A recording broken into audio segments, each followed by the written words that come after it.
Mali kunnafoni jabarani filɛbagaw an bɛ foli ni tanuni k'o di aw bɛɛ lajɛlen ma fɛn fɛn ɲɛ b'an na nin wagati in na Mali kɔnɔ fo ka taa se Mali kɔkan ma an b'aw fo dante foli mun na k'a fɔ a ye ko a ka jɛmukan man di n'o ye bɛɛ ka kuma ye nin ye ale kɛnɛ sigilen sa sibiri o sibiri jɛmukan in a bɛ sigi aw ye yaasa jamana kungɔnko kibaruw aw na se ka bɔ o caman kalama cogoya mun na ni a kɛnɛ sigira an bɛ foli di an ka ɲɛmaayaso ma ka an ka cakɛla bɛɛ lajɛlen fo n'o ye Mali kunnafoni cakɛla ye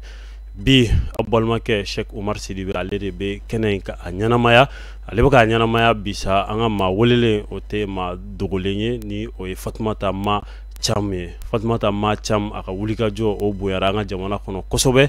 kunnafoni di ta sira fɛ an bɛ foli ani tanuni k'o di aw bɛɛ lajɛlen ma nin wagati in k'a fɔ ko jɛmukan in an bɛna a daminɛ sisan Fatumata Ma Cham i ni sɔgɔma. Nba folikan jumɛn b'i bolo ka di lamɛnbagaw ma ani lajɛbagaw Mali kɔnɔ fo ka taa se Mali kɔkan ma. Tabarikala. Sidibe mɔgɔ ka kuma ko n'i ko ɲagalibagatɔw ma ko tasuma fiyɛ ko n'a nuji ma faga a ɲɛji bɛ a faga kosɛbɛ. Ka ne wele sɔgɔmada in na ka na ne lasigi pour que ka kuma dɔɔni kosɛbɛ musow kan bonyaba ye ne yɔrɔ tiɲɛ don donc ni fana bɛ bonyamasegin kɛ k'a daminɛ aw ka directeur ka jigin fɔ a dugumamɔgɔw a diyara an ye aw bɛɛ ka foli bɛ yan a diyara an ye. O la sa Fatumata Ma Cham foli ni waleɲumandɔn kɔfɛ an y'a ye k'a fɔ i yɛrɛ da sera a ma ko musow ka don ni o ye 8 mars ye an y'a ye o kɔni a tɛmɛra bi ye le 11 mars mars kalo tile 11 waleya caman kɛra an ka jamana kɔnɔ wulikajɔ caman kɛra ɲɛnajɛw caman kɛra an ka jamana kɔnɔna la yan nɔ yala e yɛrɛ mun faamu nin bɛɛ lajɛlen na yala an ka jamana in 8 mars a dabɔra ɲɛnajɛ de kama maaw bɛ mun ye ka caya. ɲininkali ɲuman don 8 mars yɛrɛ fɔlɔ depuis yana ka se Mali yɛrɛ ta dɔrɔn ma 8 mars yɛrɛ origine ye jumɛn ye fɔlɔ il faut que o ka dɔn fɔlɔ pour que mɔgɔw k'a faamuya k'a fɔ 8 mars ma dabɔ dunu ni bala tali kama. Tabarikala. 8 mars idée yɛrɛ nana fɔlɔ en 1857 musow de ye u ka droit bafouera États-Unis jamana kan précisément à Chicago donc u kun ye usine baarakɛlaw de don a caman kun ye fɛn de migrantiw de kun don minnu bɔra Italien fanw fɛ ka na tunga la Amérique a caman kun y'olu de donc u kun jatelen tɛ donc u kun bɛ minɛ i b'a fɔ jɔnw u ko droit tɛ muso ninnu bolo u toro la u y'u datugu daladunu la ko f'u ka baara kɛ diyagoya la ala nana kɛ tasuma wulila donc muso caman ni tora o la donc sisan o kɛlɛ de kama sisan muso tɔw de fana ko k'o de tɛ ɲa ko muso ni bonya ka kan droit ka kan a bolo k'u fana bɛ u ka droit ɲini kɛlɛ nana kɛ fo san caman fo kana se en 1904 Russie de kɛra jamana fɔlɔ ye min ko ko musow ni droit in ka kan donc droit nana ten Nations Unies fana nana don a la tagalen ɲɛfɛ fo 77 décembre 1977 u y'a décider sisan kɔni ko ka institutionnaliser donc a fɛti nana daminɛ mais Mali yɛrɛ kɔni donna la en 1994 de kuma min na Alpha bɛ fanga la o kuma de an ka jamana donna a célébreli la depuis o don fo bi an bɛ ka a célébrer nka célébration in caman mɔgɔw ma faamuya parce que mɔgɔw ɲɛna dɔrɔn ko 8 mars don fini min bɛ dilan an ka fini san ka fini don ka bɔ ka taa kulonkɛ kɛ ka segin ka na o y'a bannen an b'a kuma bila fo san wɛrɛ 8 mars a ma dabɔ o kama. Maa caman bɛ k'a kɛ ten de dɛ sabula n'a bɛ ka surunya dɔrɔn musow dɔw yɛrɛ b'u cɛw tɔɔrɔ ko fo 8 mars fini fili de don parce que kuma ma ɲɛfɔ pour que u k'a faamuya kosɛbɛ. muso yɛrɛ ye mun fɛn ye a ɲɛfɔ ala ye anw bɔ cɛw galaka kolo de la kosɛbɛ donc anw ma dilan pour que an ka kɛ cɛw senkɔrɔ fɛn ye ala y'an bɔ de pour que an ka ɲɔgɔn ɲɛnajɛ an ka diɲɛnatigɛ tagabolo kɛ ɲɔgɔn fɛ a hɛrɛ n'a hɛrɛ tana an ka ɲɔgɔn sɔn hakili la donc muso tɛ se ka kɛ o ye ka tila ka tile kelen dɔrɔn di muso ma anw de bɛ bangeli kɛ anw ka yɛrɛbaya t'o ye ala de y'o pouvoir di anw ma donc muso bɛ se ka o bɛɛ kɛ cogo jumɛn na ka tila tuguni k'a fɔ ko e ka droit ka dan tile kelen ma tile kelen ka dɔgɔ muso la muso kan ka célébrer ala ye diɲɛ don o don de da silamɛya yɛrɛ o de fɔ ko muso kan ka célébrer ala ye diɲɛ don o don da ko muso ni bonya de ka kan donc mun na 8 mars tile kelen fɔra ka kɛ 8 mars ye a fɔra de pour que muso bɛɛ bɛ se ka fara ɲɔgɔn kan cogo min togodala muso duguba kɔnɔ muso bɛɛ ka fara ɲɔgɔn kan kungo min bɛ aw da la o tile kelen in na kungo bɛ se ka ɲɛfɔ cogo min na pour que san don tɔw la o tuma baaraw bɛ kɛ pour que solution bɛ sɔrɔ a ko aw ka droit ɲinini na cogoya min na sinon a ma dabɔ dununfɔ kama a ma dabɔ balafɔ kama tile kelen ko fana tɛ i b'a fɔ i da sera a ma cogo min na togodala musow i da sera olu ma 8 mars dɔw tɛmɛra an y'a ye k'a fɔ u y'o bila togodala musow ka dɛmɛli hokumu kɔnɔna la nka i b'a ye k'a fɔ a chaque fois ni 8 mars yɛrɛ n'a a festivités bɛ kɛ ou bien ni a donw sera i b'a ye k'a fɔ ɲinan de bɛ kɛ togodala musow kɔ ka tɛmɛ duguba kɔnɔ musow kan k'a sɔrɔ olu yɛrɛ bɛ 8 mars yɛrɛ mérité ka tɛmɛ anw kan quand on parle de 8 mars au moins anw bɛ duguba kɔnɔ anw ye chance sɔrɔ ka taa école la donc droit ye min ye anw bɛ o dɔn donc anw bɛnna ni cɛ minnu fana olu fana bɛ droit dɔn a ka ca ni olu b'a dɔn mais ni i taara an ka togodaw la togodala muso de bɛ wuli depuis fajiri ka daga sigi ka tulo la ka ɲɔ kɛ kolon na hali n'a dɔgɔyara sisan ɲɔ susu dɔgɔyara mɛnɛ parce que machine plateforme multifonctionnelle caman bɛ yɔrɔw la nka hali san an b'a fɛ a ka caya ka tɛmɛ o bɛɛ fana kan awɔ minnu dɔw b'a folo dɔw bɛ a si donc olu de bɛ o kɛ k'o to dilan ka tila k'o da u kun ka taa foro la n'i sera foro la ka tila ka sɛnɛ fana daminɛ i bɛ tile ko la lakansara mana se i bɛ tila k'i ka minɛn ta i bɛ na so i bɛ na surafana fana se o musow bɛ tila o baaraw la kuma jumɛn hali k'u b'u occupé u cɛ la u n'u cɛw ka sufɛ baro kɛ ka gɛlɛn dɔɔni donc n'a fɔra 8 mars olu de ka droit kan ka ɲini muso bɛɛ ni 8 mars ka kan dɛ mais ne bolo dɔ b'a a mérité ka tɛmɛ dɔ kan n'o tɛ an fana bɛ hali Bamakɔ an fana bɛ dɔ kɛ o an bɛɛ bɛ dɔ kɛ e ka lajɛ ni bɔra sɔgɔma ni min filɛ ne bɛ n ka naw san dɔgɔkun fila woninda la n'i sera woninda la hali 5h30 du matin i bɛ taa sɔrɔ musow bɛ yen a dun musow ye muso dutigiw de ye a bɛɛ ye muso furulenw ye u bɛ mun ɲini u b'u ka denbaya dahirimɛ de ɲini donc n'i ko 8 mars o muso sugu ko don an bɛ ka fɔ fana ko anw yɛrɛ bɛ dɔ kɛ an bɛ dɔ kɛ muso furulen min bɛ a ka i bɛ taa baarayɔrɔ la ka segin ka bɔ baarayɔrɔ la ka n'i ka ga fana ɲɛɲini c'est vrai que hakili tɛ muso dɔw la an dɔw hakili ka dɔgɔ mais min hakili b'a ka ga la o de fana ka ca n'i y'o jateminɛ tuma dɔ la temps yɛrɛ t'i bolo ka hali adamadenya kɛ k'a fɔ k'i bɛ yaala hali i famana mɔgɔ min ma k'i bɛ taa tabu ye a ka gɛlɛn ni weekend tɛ temps ti an bolo ka fosi den kelen kɛ tellement que programme min b'an bolo baarayɔrɔ faralen furuso kɔnɔtaw kan a ma nɔgɔn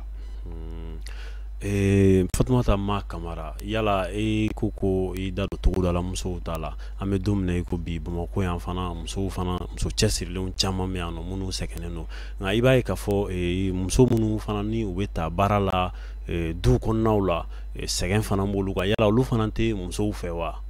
u bɛ musow fɛ ɲininkali ɲumanba u bɛ musow fɛ nka anw yɛrɛ minnu b'u ta n'anw minnu y'u ka patronw ye n'anw kan ka k'u bangebagaw ye yan o yɔrɔnin na anw fana bɛ fili kosɛbɛ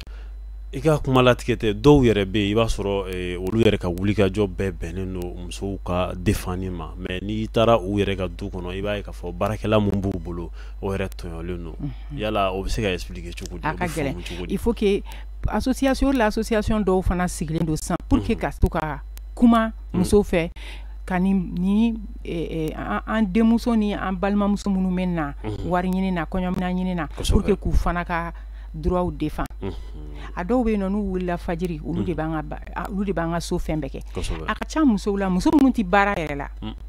mais ni dugu jɛra u b'u da olu bɛ sunɔgɔ fo n'u wulila wagati min entre temps waliden de bɛ gabuguda la a bɛ wuli ka bɔ a bɛ bɔ gabuguda la a tɛ sunɔgɔ yɛrɛ depuis dugu mana jɛ n'a y'a ɲɛ bɔ ka bɔ ɲɔgɔn da la depuis fajiri fo su 22h a dɔw ta bɛ taa fo sanfɛ yɛrɛ a tɛ bɔ gabuguda la o fana ye waliya ye waliya min ni an denbaw kan ka jateminɛ parce que i bɛ t'o sɔrɔ musow la muso minnu fana bɛ yen ni denmusow b'an bolo an b'a fɔ an denmusow bɛ école la wagati bɛɛ tɛ école ye o et puis hali n'a bɛ école la an yɛrɛ bɛ taa an ka baarayɔrɔ la ka na o t'an bali k'an ka cɛlasigi baaraw kɛ donc an bɛ den fana bolo don dɔɔni dɔɔni de a ka taa école la ka na so kɔnɔna la e ka nin kɛ e ka nin kɛ n'i ye den bila o la o tuma baarakɛla yɛrɛ fana a ka baara bɛ dɔgɔya a bolo et puis a bɛ hali e yɛrɛ ni ala cɛmancɛ a bɛ caman bɔ a la parce que ka i ta to o ka sunɔgɔ ka waliden bila baara la fɛn cɛ ɲumanba tɛ dɛ hali n'an bɛ wari de d'u ma an bɛ wari min di ninnu ma n'i y'a jateminɛ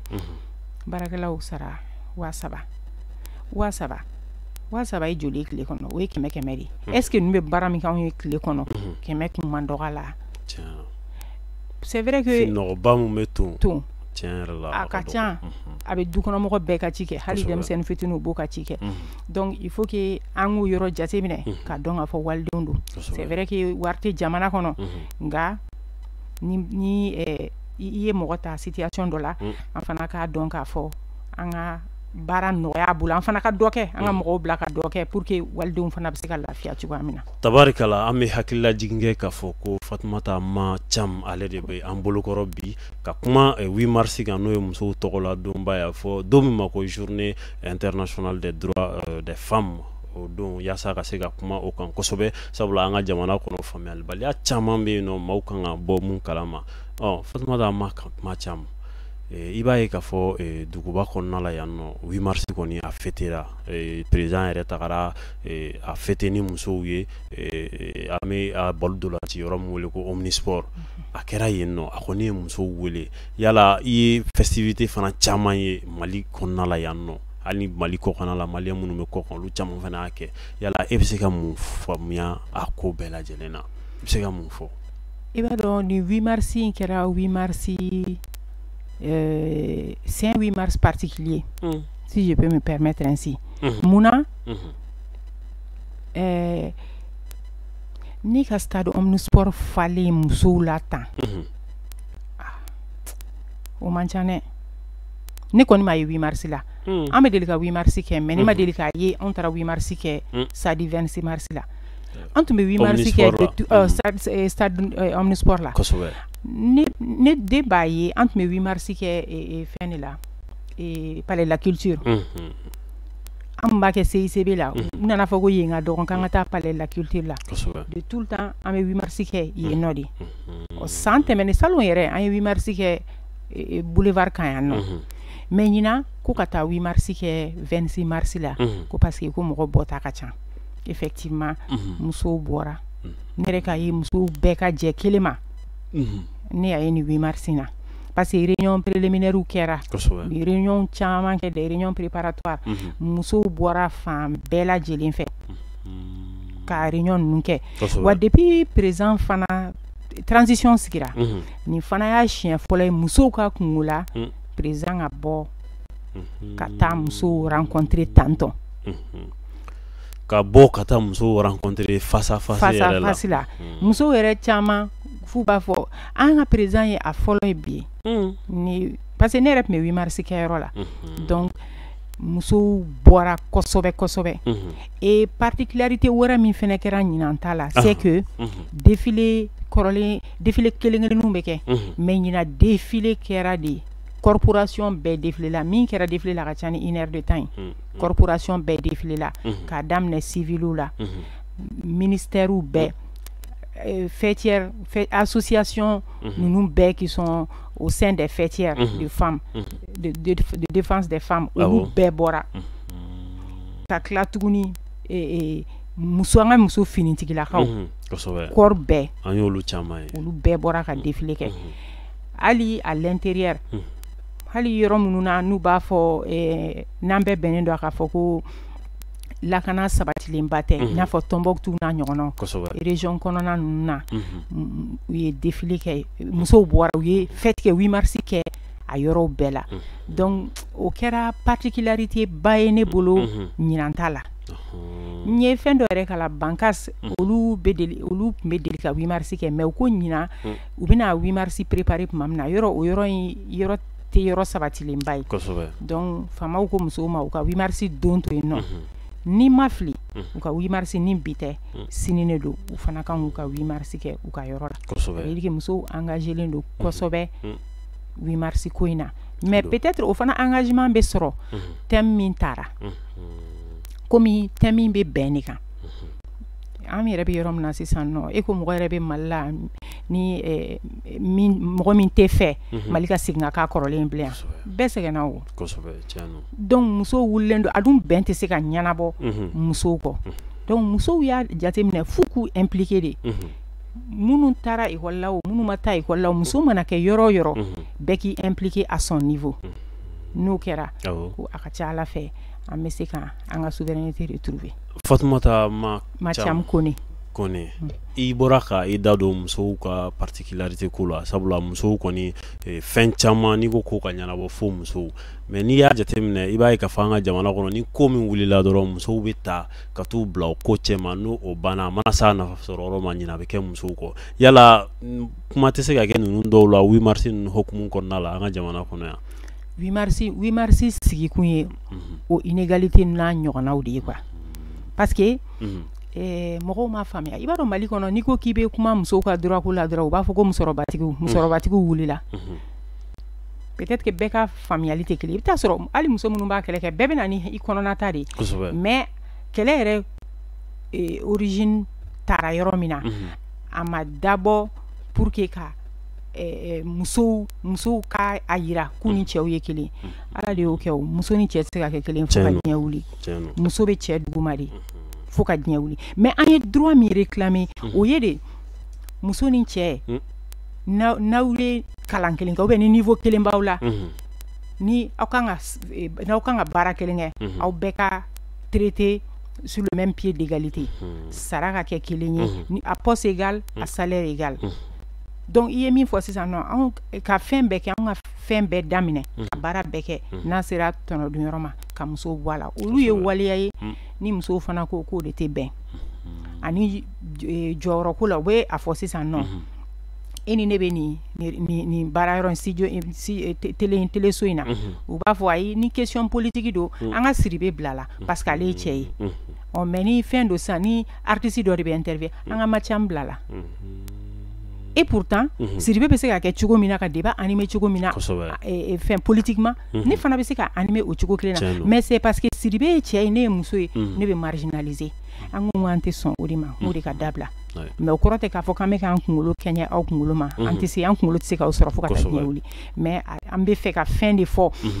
ni an bɛ niveau kelen na an bɛɛ ka traiter au même pied d'égalité o de kama an ko loi 052 n ko o ka appliquer poste de responsabilité ou la ani prise de décision na maro la décision bɛ taa de kana tu musow kan musow de ko o kana kɛ tuguni i bɔra ka loi 052 mun yɛrɛ fɔ kɛrɛnkɛrɛnnenya la yala e kun bɛ 8 mars kɛnɛ kan omnisport la yala président da sera nin ma sabula muso caman wulila k'a fɔ ko loi 052 ko a tɛ ka sariya tɛ ka labato a bato cogo la maa caman y'i plaigner n'a yɛrɛ yala président da sera a ma a y'a frôler autrement parce que a ko an ma ko n dalen don aw la wa aw bɛ fɛn fɛn kɛlɛ la n tulo b'a bɛɛ la wa n bɛ aw soutenu bon yɔrɔ a y'a fɔ autrement hali n'a m'a fɔ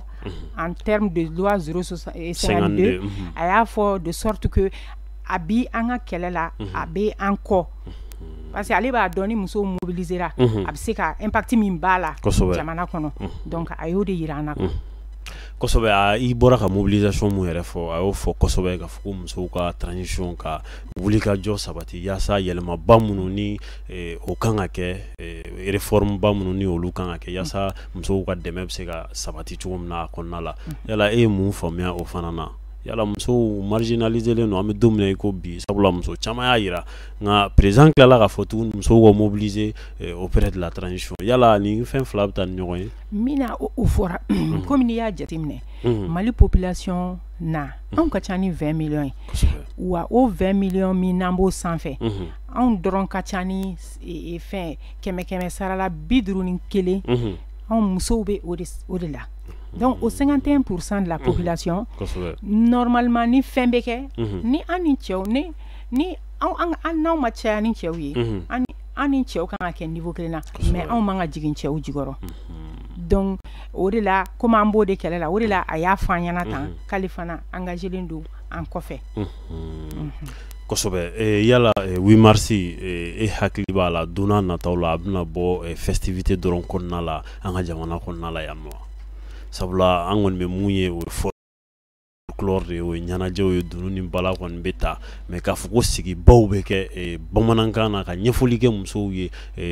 mo konna la fata se to dala olu am to lu ye ka cha yala hakili bala duna na tawla boni chuwaina ne bolo adam nena ka bayere parce que an 8 mars mi nyina o 8 mars ñogoni to otama ke kelen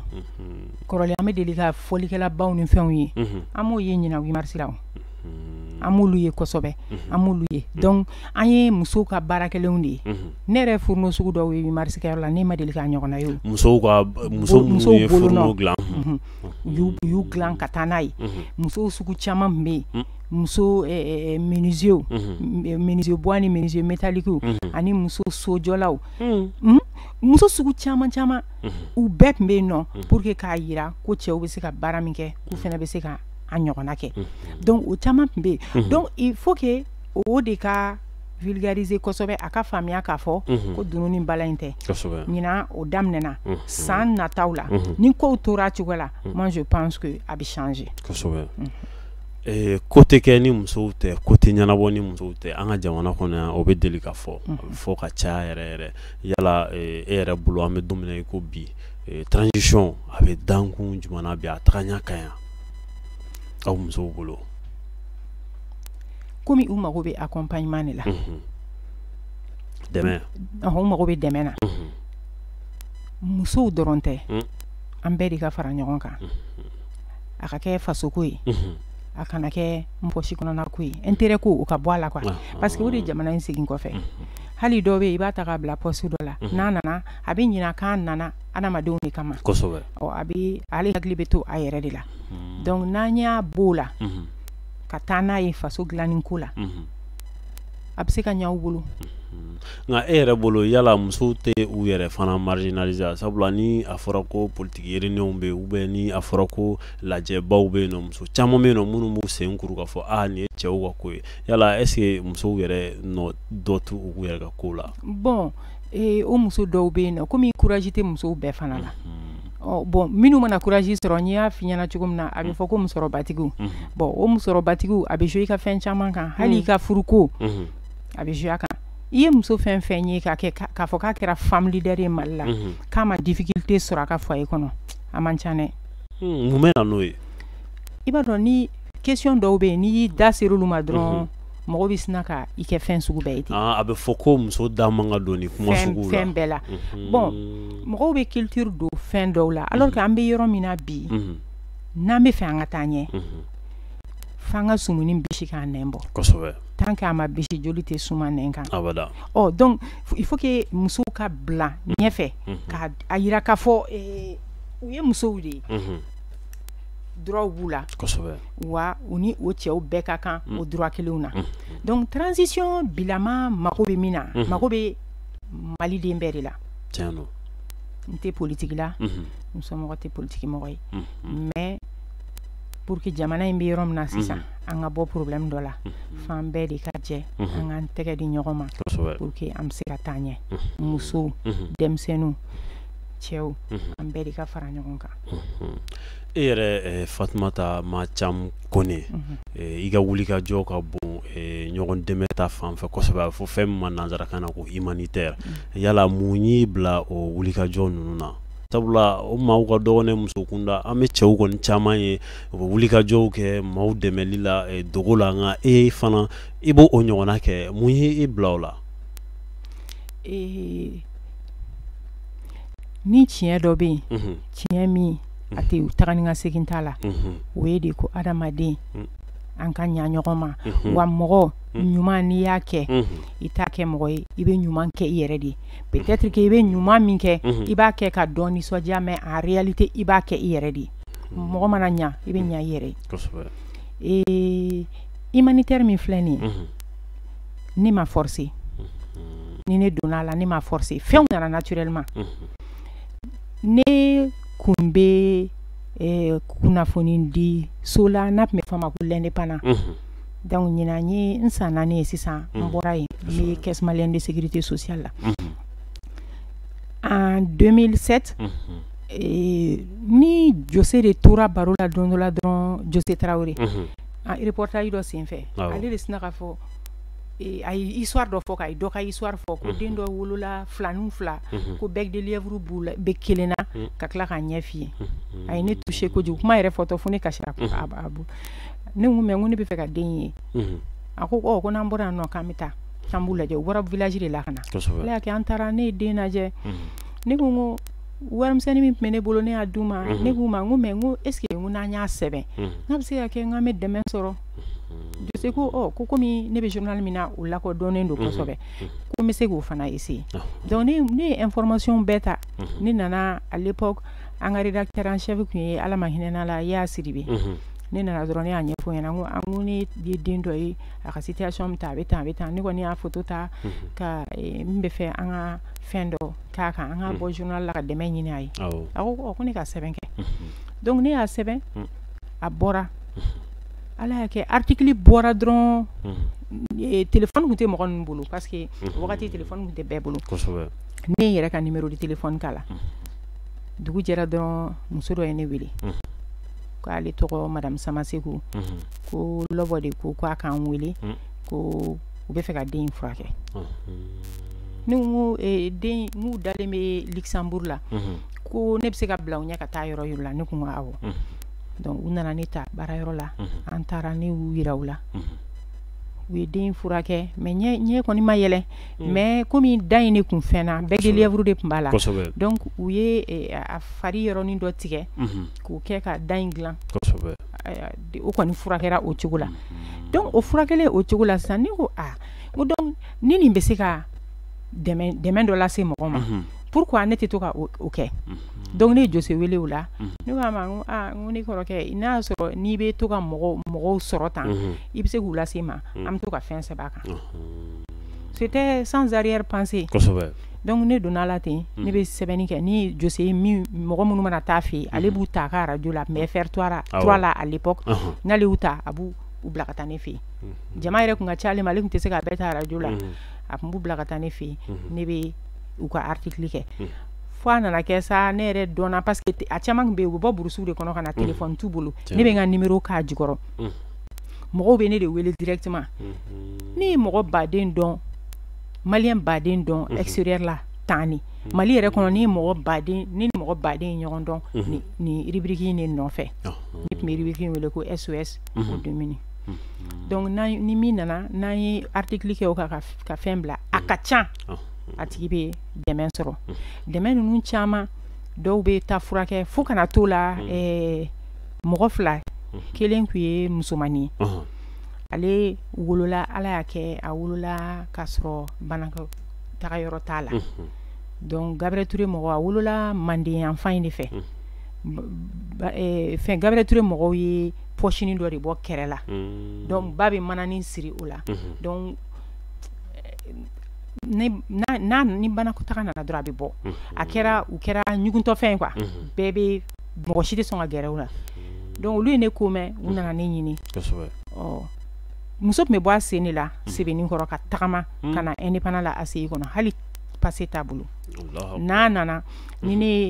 ne b'a fɔ n collègue tɔw ma n ko misiri mɔgɔw ka kuma n ko ala ka minɛ bɛɛ k'i bolo don i kun mɔgɔw b'u bolo don k'u bɛ warimisɛnnin minnu fara ɲɔgɔn kan an b'o di a ma donc ne ye article sɛbɛn sisan malien dɔ de y'a ye o kun sigilen bɛ Michigan o ye ne wele o y'a sɔrɔ ne bɛ ka taa mission na Mopti ko ale ye fɛn ye den ka article ye k'ale bɛ fɛ ka den dɛmɛ ko parce que ale y'ale yɛrɛ lajarabi ni a den ɲɔgɔnna dɔ ye ko ale bɛ min ɲini ne fɛ sisan ne ka lɛtiri dɔ kɛ ale kɔni bɛ taa ɲɛfɔ u ka hôpital mɔgɔw ye ne ka lɛtiri kɛ ale bɛ lɛtiri in ta ka taa yira o hôpital la komi ale yɛrɛ bɛ baara kɛ hôpital in na ale y'a kɛ lɛtiri taara di hôpital mɔgɔw ma olu ma problème foyi k'a la olu ko u bɛ den in furakɛ den ka prise en charge tun bɛ bɛn 20 ɲɔgɔnnaw de ma donc olu ko k'u bɛ den ka prise en charge kɛ parce que den tun b'ale san 1 sɔrɔ an ye lɛtiri kɛ sisan k'a ci consulat la Amérique consulat la Mali la ko an bɛnna ni consul min ye a wagati mɔgɔ ɲuman kun don kosɛbɛ ale yɛrɛ de tun bɛ mɔgɔ bila ka ne wele kuma bɛ téléphone na ko an ka teliya ka na ni den ninnu ka den n'a ba ka passeport ye pour que u ka tagali ko bɛ se ka ɲɛnabɔ hali a ko ma n'aw sera aéroport la n'u sera aéroport la Amérique u kan ka kuma min fɔ u kan ka kuma min fɔ siɲɛ laban min an taara a ko ne ma mais ninnu bɔra burusi de kɔnɔ ni muso in tɛ se ka taa a kelen tɛ se ka taa Amérique mais muso n'a dɔgɔmuso de kun bɛ ɲɔgɔn fɛ o de b'a dɛmɛ ka den ta ko n'i ye ninnu bila ka taa Amérique a bɛ gɛlɛya u bolo est ce que e bɛ se ka da u kan ka t'u bila ne ko a moyen tɛ ne bolo parce que n'i ko k'i bɛ taa Amérique sisan nɔ f'i ka billet ta ko ne ma préparer o kama a ko mais ni ne ye mɔgɔ sɔrɔ min bɛ billet ta ne ye ko yali ne bɛ taa ne ko n'i ye mɔgɔ sɔrɔ ko ne mago bɛ mun wɛrɛ la billet kɔfɛ ne ko ne mago tɛ foyi wɛrɛ la a ye o yɔrɔnin bɛɛ a ye 15,000 bɔ a kun a yɛrɛ ko ne ka taa n ka fɛn kɛ Santrawa Keita la ne taara yen nɔ ka taa o formulaire rempli ka segin ka na a ye visa 5 ans di ne ma o la ne ka da mɔgɔ ninnu kan ne ko a ma ko bon ne kɔni taara n tɛ se ka tɛmɛ kalo 1 kan parce que n bɛ baara de la yan ko problème t'a la ko ni u sera ka introduit yen nɔ ka ban k'o bɛɛ ka ɲi ala y'a kɛ an taara o cogo la ne kɔni ye kalo 1 kɛ ne seginna mais mɔgɔ ninnu tora yen fo ka kalo 9 kɛ den ye opéré la siɲɛ caman alhamdulilayi u nana a fusaya lafiya sɔrɔla tabarikala o ye fɛn min kɛ min yɛrɛ ye marqué tilala tuguni cɛnin dɔ fana problème de cœur kun b'a la n'a kun nana wallahi f'i bɛ kasi a nɔfɛ tellement que hinɛtɔya kun don quoi a n'a ba de tun bɛ yan nɔ ba kun ye fɛn cɛnin yɛrɛ fa ye Gambien de donc fa taara k'u to ani ba de bɛ yan ba kun ye dɔgɔnɔ donc ni an y'o fana sɛbɛn ta ne ye sɛbɛnni k'o kan min na fɛn dɔ tun bɛ association dɔ tun bɛ yen ko la chaîne de l'espoir olu tun bɛ na u tun bɛ intervention kɛ ka caya fɛn de la Luxembourg la u bɛ taa Luxembourg la olu fana ye u ye o texte in ye o article ye min na olu fana ye o cɛnin ka prise en charge kɛ ka cɛnin bila ka taa cɛnin furakɛ fo Espagne a fana taara ye kalo caman kɛ mais fo bi cɛnin bɛ a bɛ taa nɔfɛ wagati bɛɛ n'a bɛ ɲɔgɔn kalama fana. Fatumata ma cam kɔni i b'an bolokɔrɔ bi i bɛ ka kuma min fɔ magatɔ kow don kosɛbɛ sabula humanitaire n'i y'o fɔ ka ban o ye ɲɔgɔn dɛmɛ maa minnu bɛ gɛlɛya kɔnɔ ka dɛmɛ ta ka se k'a ɲɛsin u ma yala i ka nin hokumu nin baara ninnu bɛɛ kɔnɔna la i ye gɛlɛyaw sɔrɔ a la. I b'a dɔn ko baara tɛ kɛ ni gɛlɛya tɛ min na parce que a caman bɛ yen n y'a fɔ cogo min na téléphone kun t'u bolo donc n'i ye dɔw ka fɛn kɛ ni ne ye n ka numéro k'a la ni mɔgɔ ye weleli kɛ an bɛ fɛ ka dɛmɛ kɛ karisa ye ne b'a fɔ bon sisan nɔ aw bɛ na indépendance secrétariat la o y'a sɔrɔ Orange Money ko tun tɛ yen aw bɛ na indépendance secrétariat la wari bɛ déposer secrétaire fɛ yen ni wari déposera secrétaire fɛ yen nɔ banabagatɔ bɛ wele a bɛ na a bɛ ta ka d'a ma hali ne yɛrɛ bolo tun tɛ don a kɔrɔ donc i b'o min kɛ tuma dɔ la i b'a dɔn maliyɛn ye on est n t'a dɔn n b'a fɔ cogo min na quoi caman ye ɲumandɔnbali ye a dɔw tun b'a miiri ko dɔw yɛrɛ ko n'i y'a ye ko ne Orange mɔgɔw ye n wele dɔ ta la ka 50,000 ta k'a di yan Orange yɛrɛ tɛ dɛ mais a baarakɛlaw de y'u bolo fara ɲɔgɔn kan o kɛlen ka article ye ka u fara ɲɔgɔn kan ka ne wele k'u b'a di ne ma ne ko non n ko sisan à l'époque denin dɔ de ye n wele Agamani premier ministre kɔnɔ o denmuso dɔ de tun bɛ yen ko Aïcha ne ko n ko bon sisan ne ni den yɛrɛ n'a ba bɛ na ɲɔgɔn fɛ ko ayi k'olu ma dabɔ den n'a ba k'olu ye ko Orange ka action tɛ olu yɛrɛ mu baarakɛlaw de farala ɲɔgɔn kan dɔrɔn ka nin fara ɲɔgɔn kan k'olu bɛ fɛ ka di ne yɛrɛ bolo ma ɔ sisan ne nana ne fana ko bon a ye décharge kɛ a la o la ne bɛ sɔrɔ k'a minɛ walasa ko bɛɛ ka jɛya donc wari dira o cogo la ne taara n'a ye ne ye kopi kelen d'olu ma après ne ye kopi kelen kɛ k'a bila an yɛrɛ bolo ka banabagatɔ wele indépendant responsable y'a ta k'a d'a ma mais n tilala k'a mɛn kɔfɛ ko banabagatɔ ko n'i y'a ye an ye 90 d'ale ma k'i bɛ taa sɔrɔ an ye million caman de sɔrɔ a la ya donc tuma dɔw la i bɛ fɛn dɔw kɛ Ala kama nka mɔgɔw b'a faamuya cogoya wɛrɛ la mais i bɛ fɛn bɛɛ di Masa Rahamani ma o bɛɛ kɛra ale de ɲɛna kosɛbɛ yala i ka nin wulikajɔ ninnu kɔnɔna la yɛrɛ yira ninnu ni fɛn ninnu olu t'a la yɛrɛ yira foyi kun t'a la sabula mais i bɛ se ka mun faamuya i n'a fɔ bibi in na ni mun ko k'a bɛ dɛmɛ kɛ i b'a sɔrɔ réseaux sociaux kan wulikajɔw bɛ kɛ ka caméraw wele ka na ka banabagatɔ yɛrɛ bɔ k'a yira diɲɛ bɛɛ la k'a fɔ ko ne de ye nin di karisa ma yala e bɛ se ka mun fɔ o tigilamɔgɔw ɲɛna an bɛ don min na i ko bi fili de don parce que n'i ko k'i ye fɛn kɛ Ala kama a kɛ o Masa Rahamani dɔrɔn kama i sara b'ale de bolo ne tun ye article kɛ ni mɔgɔw ye dɛmɛ kɛ pour que fana komi ne tun b'a f'u ɲɛna mɔgɔ tɔgɔ tɛ fɔ kosɛbɛ wari bɛ fɔ wari minnu dira olu bɛ fɔ mais mɔgɔ tɔgɔ tɛ fɔ donc ni wari dita cayara sisan ne tun bɛ article wɛrɛ kɛ pour dire qu'une chaîne de solidarité s'est formée autour de tel malade ni malade tɔgɔ fɔ an ye nin montant hakɛ in sɔrɔ a la o la n'i ye montant fɔ wari ninnu bɔra i b'a sɔrɔ sa dɔ bɔra États-Unis o ye 50 000 di par exemple i b'a sɛbɛn an ye 50 000 sɔrɔ ka bɔ États-Unis Angola an ye 100 000 sɔrɔ ka bɔ yen nɔ i b'olu sɛbɛn comme ça mɔgɔ min y'a di ka bɔ dugu min na n'a y'a ye i b'a dɔn k'ale de y'a di mais an kɔni kun t'an yɛrɛ fɔ o de la pour revenir à votre question an ka ko kɛ Ala kama an ka yɛrɛ yira bɔ a la o de kama o réseaux sociaux ko in de kelen tɛ k'a to sisan finalement hali mɔgɔw yɛrɛ dalen tɛ a caman na wa parce que n'i y'a kɛ cogo cogo i bɛ taa sɔrɔ u b'a fɔ cogo min na kalabanciya dɔ bɛ a kɔfɛ donc hali ni minnu bɛ fɛ ka kɛ n'a ɲumanama ye finalement mɔgɔ t'a dɔn i kan ka da min yɛrɛ la tuguni quoi donc an ka ko kɛ Ala ko ye an ka yɛrɛ yira ni fɛnw bɔ a la nafa foyi t'a la kosɛbɛ yala i hakili y'a sɔrɔ ka ONG créer ou bien ka jɛkulu créer mun bɛ chaque fois ka fond yɛrɛ ɲini k'a bila en cas de besoin ka se ka dɛmɛ don a tigilamɔgɔw ma a kana kɛ ni a tigilamɔgɔ nana ka sɔrɔ ka wulikajɔ kɛ ka dɛmɛ ɲini yala i hakili ser'o ma ou bien o jɛkulu dɔ b'i bolo wa mɔgɔw delila k'o fɔ ɲɛna mais ne tun t'a fɛ ka don o si la ne tun b'a fɛ dɔrɔn ni min mago b'a dɛmɛ na wagati min na a ka ɲini o wagati a ka dan o ma parce que n ye miiri n ko ni nana don a fɛn ninnu na n tɛ mɔgɔ caman y'o proposer n ko ni nana don a ONG ko n'a fɛn ninnu na n ko est ce que tagalen ɲɛfɛ kalabanciyaw tɛna don a la donc o t'an k'a kɛ dɔrɔn ni min mago bɛ aide la wagati min a bɛ ɲini o ye kuma dɔ la ne yɛrɛ tun bɛ n ka sara ta k'a don dɔw ta la ni hakili b'a la cɛ dɔ nana muso ye il était vacataire enseignant vacataire mais fo Kucala brousse kɔnɔna dɔ la muso in jigintɔla de dɛ fɛn nana don a la a dɔnna ko problème de rein de b'a la cɛ ye fɛnɛ ye baara bila o y'a sɔrɔ den kelen dɔrɔn de sɔrɔ ka na ni muso ye Bamakɔ yan i somɔgɔ tɛ Bamakɔ yan u nana u somɔgɔ bolojan dɔ u nana jigin olu fɛ yen bon olu kɔni bɛ n'olu ye dumuni min tobi olu yɛrɛ ka situation kun man ɲi mais n'olu ye min kɔni tobi u bɛ jɛ k'o dun mais furakɛli wariw dun a kun ma nɔgɔn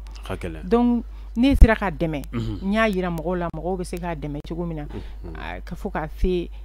komi ka rein furakɛli bɛ kɛ fo point G cogo min na ka mɔgɔw yira contacter dɔgɔtɔrɔw yɛrɛ caman y'a dɛmɛ mais malheureusement muso ni tora la quoi ka dɔgɔ Ala ye donc a jiginna n kɔnɔ mɔgɔ kelen k'a fɔ mais après n ye réfléchi ko ni nana don la sisan kalabanciya bɛ don a la donc depuis n bɔra indépendant na sisan depuis ne bɔra indépendant na fo bi ne ma rubrique kɛ mais ni mɔgɔ minnu ye n wele k'a fɔ karisa an b'a dɔn i tun bɛ rubrique in kɛ n'a y'a sɔrɔ i bɛ se k'an ka nin banabagatɔ dɛmɛ n ye dɔ responsabiliser a la indépendant na o tigi bɛ yen toujours Aramata S Keita n b'u bila ka taa o fɛ yen o tigi b'a seko kɛ olu ye mais n kɔni tɛ suivi k'a la dɛ pour savoir a ye fɛn o tigiw ye fɛn sɔrɔ comme ça numéro bɛ bɛɛ bolo banabagatɔw yɛrɛ de ka numéro bɛ k'a la donc an b'o cogo la n kɔni ma foyi sigi an bɛ ka se jɛmukan kuncɛyɔrɔ ma yala an bɛ 8 mars de hukumu kɔnɔna la an bɛ don min na i ko bi jamana bɛ lahalaya mun na a dogolen tɛ maa si la yala 8 mars ɲinan e bɛ se ka mun fɔ bakuruba la yaasa an ka jɛmukan ka wuli ka foli ni tanuni kɛ aw ye alisa ne kana an sigi ka kuma yan nɔ mɔgɔw k'a dɔn ne bɛ fɛ ka min fɔ ala ni ala barika aw barika donc n bɛ foli kɛ ka ɲɛsin aw ma o la ka yira k'a fɔ 8 mars ko la musow ka continuer toujours k'u ka droit ɲini ka cɛ janya ka bɔ tamani bala la o t'an na se yɔrɔ si baraba de b'an bolo an ka droit caman bafuyelen don musow dan tɛ ko an minnu bɛ Bamakɔ yan Bamakɔ ye mɔgɔ joli ye par rapport à la population malienne c'est très minime musow bɛ togodaw de la donc an bɛ ɲina olu minnu kɔ il faut que an k'olu de ka fɛnw ta k'a bila ɲɛma pour que an bɛ se k'olu défend cogo min na caman bɛ se ka bɔ olu ka gɛlɛyaw la cogo min na donc ni kɔni bɛ laɲini welewele kan min se muso leaderw ma halisa an ka continuer an ka musow ka droit ɲini. I ye welewele kan ɲɛsin muso leaderw ma yala jamana ɲɛmaaw fana don mun bɛ se ka fɔ olu ɲɛna a ko la. Komi muso leaderw olu de bɛ message porter ka se jamana leaderw ma o de kama n y'a daminɛ ni olu ye quoi ni olu ye kumaw lamɛn musow tɔw ka parce que an musow de bɛ ɲɔgɔn ka gɛlɛyaw dɔn tiɲɛ don donc olu ka kumaw lase faamaw ma faamaw k'a dɔn k'a fɔ ko ɲɛnɛmaya tɛ yen ni muso tɛ wa jamana yɛrɛ tɛ taa ɲɛ fana tant que muso ma lafiya parce que u b'a fɔ ko ni n y'a mɛn dɔnkilidala dɔ da ko n'i ye muso den kelen éduquer k'i ye dugu bɛɛ éduquer ko n'i dun ye cɛ kelen éduquer k'i ye mɔgɔ kelen de éduquer ça veut dire que muso jɔyɔrɔ ka bon kosɛbɛ kosɛbɛ kosɛbɛ jamana ka ɲɛtaga la donc jamana kɔnɔmɔgɔw ka faamuya k'a fɔ an musow mako bɛ an ka droitw la k'an ka égalité de sexe comme on le dit ka a bila a ladon ba la ka muso bila sanfɛ halisa mais sanfɛ cogo di a kana kɛ dɔrɔn muso filɛ nin ye a fɔra ko ka muso dɔ bila poste dɔ la muso ka bila la k'a sɔrɔ a niveau t'a la an kan t'o fana ma an kan bɛ muso de ma compétence bɛ muso min na u ka bila fɛn na a bɛ fɛn min dɔn wa pour que muso tɔw ka droit u ka se k'o défend jamana ɲɛmɔgɔw k'u hakili to musow ka droit la kosɛbɛ foli kɛ foli b'aw ye toujours foli belebeleba ka aw ka auditeurs bɛɛ lajɛlen fo a diyara an ye an bɛ lamɛnbagaw ladɔnniya sa k'a fɔ ko jɛmukan kɔni ni o ye bɛɛ ka kuma ye ka se ka kuma di jamanaden kelen kelen bɛɛ lajɛlen ma i k'i hakilina k'o fɔ jamanadenw ye faamuya o bɛ se ka sɔrɔ kow la cogo min na bi an ka maa welele o kun ye Fatumata Macham Kone ye ka ale bɛ chef de département communication ye caisse mun ni a ye caisse malienne de sécurité sociale ye CMSS ale bɛ cakɛ yen nɔ ni a ma ɲa k'a fɔ ko kow bɛ ten tɔ jɛmukan kɔni a sera a kuncɛyɔrɔ la an b'aw bɛɛ lajɛlen fo nin wagati in na fɛn fɛn ɲɛ b'an na fɛn fɛn kulo b'an na Mali kɔnɔ fo ka taa se Mali kɔkan ma aw k'an bɛn sibiri wɛrɛ nin kɛnɛ kelen in kan ani nin heure kelen in na aw k'an bɛn.